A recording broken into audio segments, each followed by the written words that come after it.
Hello, Assalamu alaikum, and welcome to your own channel, The Exclusive Way of Learning. I am good. I hope you all are doing very well.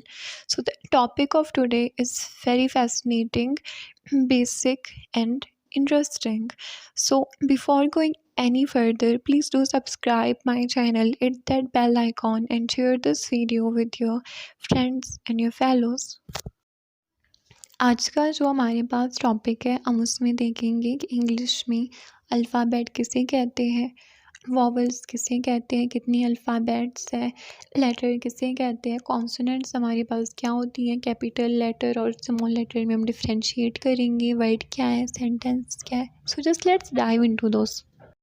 सो पहले हमारे पास जो चीज़ आती है that is alphabet.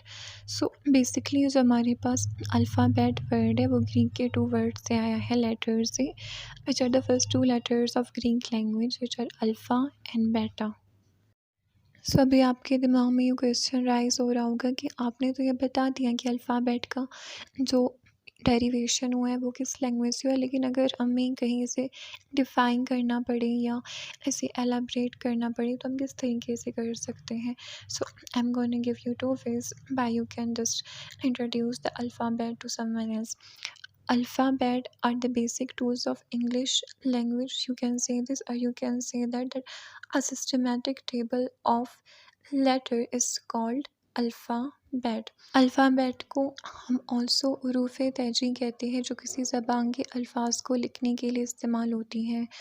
आम तौर पर हर ज़बान में हमारे पास अल्फ़ाबेट्स होती हैं, जैसे कि हमारे पास जो इंग्लिश है उसमें 26 अल्फ़ाबेट्स हैं, फ़ारसी में हमारे पास 32 अल्फ़ाबेट्स हैं और हमारे पास हिंदी में 44 अल्फ़ाबेट्स हैं.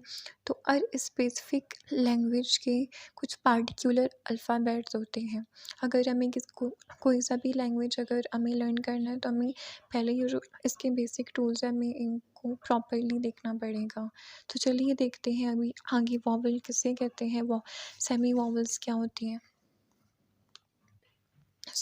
पहले जो हमारे पास आती हैं वॉवल्स, जिसे हम हरूफ बहरी भी कहते हैं, जो उर्दू ज़बान की हरूफ तहजी में शामिल हैं. ये हरूफ होते हैं जो बग़ैर किसी रुकावट के आवाज़ निकालने के लिए इस्तेमाल होते हैं. इंग्लिश में हमारे पास 5 वॉवल्स होती हैं which are E I O you.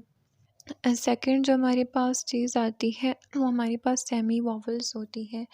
English में हमारे पास सेमी वॉवल्स हमारे पास फाई एंड डब्ल्यू होती है. सेमी वॉवल्स हमारे पास वो लेटर्स और वो साउंड्स होती हैं that are produced by the tongue moving from one vowel sound to another vowel sound.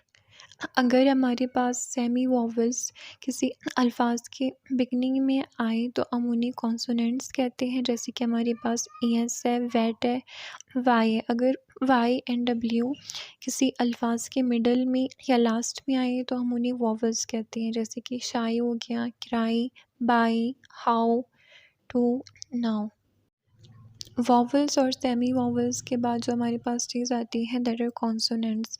सो हमारे पास बाकी जो रिमेनिंग अल्फ़ाबेट्स हैं हम उन्हें कॉन्सोनेंट्स कहते हैं, जैसे कि हमारे पास सी, डी, एफ, जी, आई, ये सारे कॉन्सोनेंट्स कहलाते हैं. इनके अलावा जो हमारे पास अल्फ़ाबेट है वो 2 तरीक़ों से लिखा जाता है. एक हमारे पास हो गई कैपिटल लेटर्स, एक हो गई हमारे पास स्मॉल लेटर्स. अगर हमारे पास जो अल्फ़ाबेट है वो लार्ज फॉर्म में लिखे हुए हैं तो हम उन्हें कैपिटल लेटर्स कहते हैं, और अगर वो स्मॉल फॉर्म में लिखे हुए होते हैं तो हम उन्हें स्मॉल लेटर्स कहते हैं. फिर इन्हीं अल्फ़ाबेट्स को कंबाइन करके इन अ वेरी गुड सीक्वेंस हमारे पास एक वर्ड बनता है, जैसे कि हमारे पास बॉय हो गया, क्राई हो गया, वेंट, गो, कम.